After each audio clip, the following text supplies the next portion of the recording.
Au mois de novembre 2008, dans un consensus exceptionnel, est adoptée à l'Assemblée nationale une loi de protection des témoins entendus par une commission d'enquête parlementaire.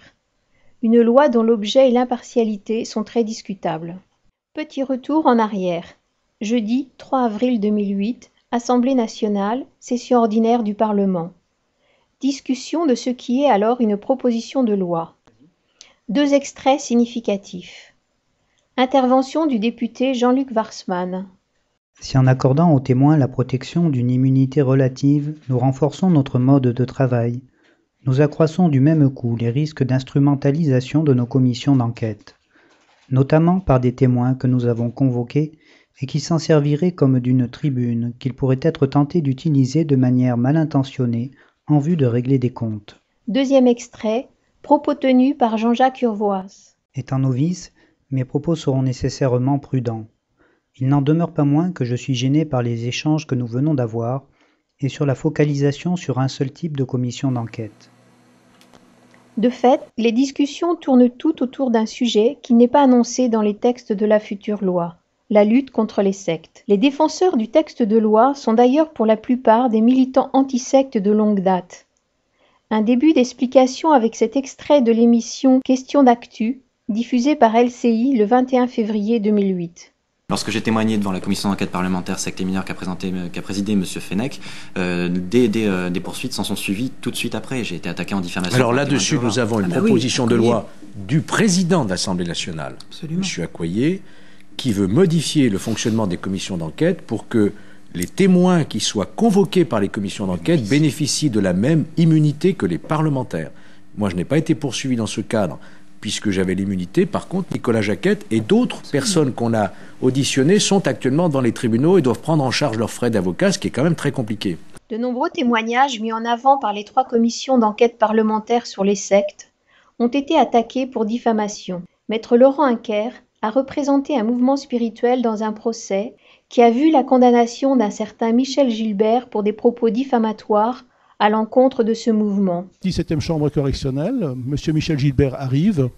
On lui dit, monsieur, vous avez dit ça, ça et ça, une secte, vous aurez enlevé les enfants, alors quels sont les éléments tangibles que vous avez? En fait, il n'en avait aucun, c'était archi faux, c'était que mensonger. Ceci pour vous montrer à quel point, aujourd'hui, de manipulation et d'instrumentalisation, on en est aujourd'hui arrivé en France. Et ce, en toute impunité, parce que ce même Michel Gilbert, condamné par la 17e chambre correctionnelle, je vous rappelle que quelqu'un qui est condamné sur le plan pénal est nommé un délinquant. Il avait fait appel, ça a été confirmé en cour d'appel.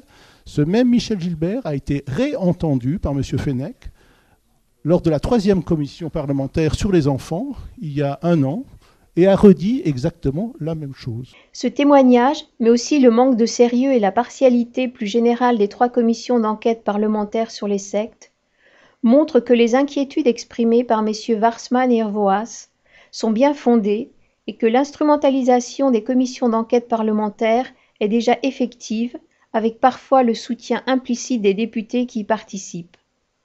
La loi du 14 novembre ne vient que renforcer l'impunité de ces pratiques. Un autre élément cité lors des débats du 4 avril est inquiétant. Ces dernières années, le poids et l'influence des commissions parlementaires n'a cessé de croître, ainsi que la publicité faite à leur rapport. La commission parlementaire a remis ce matin son rapport au président de l'Assemblée nationale. Rapport parlementaire très attendu, enfance volée, les mineurs victimes des sectes. Les plus jeunes sont coupés du monde extérieur, manipulés par les gourous ou les parents. Avec 50 propositions pour protéger les mineurs. Le rapport d'enquête parlementaire est le fruit du travail de quelques députés. Il n'est encadré d'aucun contrôle effectif du contradictoire et n'a constitutionnellement qu'une valeur indicative. Qu'il bénéficie aujourd'hui d'une telle immunité et d'une telle publicité fait de lui, à dessein peut-être, le vecteur de répression idéal de toute opinion ou pratique qui dérange le pouvoir établi. Les premières et deuxièmes parties du documentaire 120 minutes pour la liberté spirituelle, réalisé par le CICNS, visible sur le site Dailymotion et mis en vente sur le site du CICNS au format DVD, apporte une analyse complète des rapports d'enquête parlementaire sur les sectes et exposent les conséquences néfastes qu'ils ont eues sur les libertés individuelles.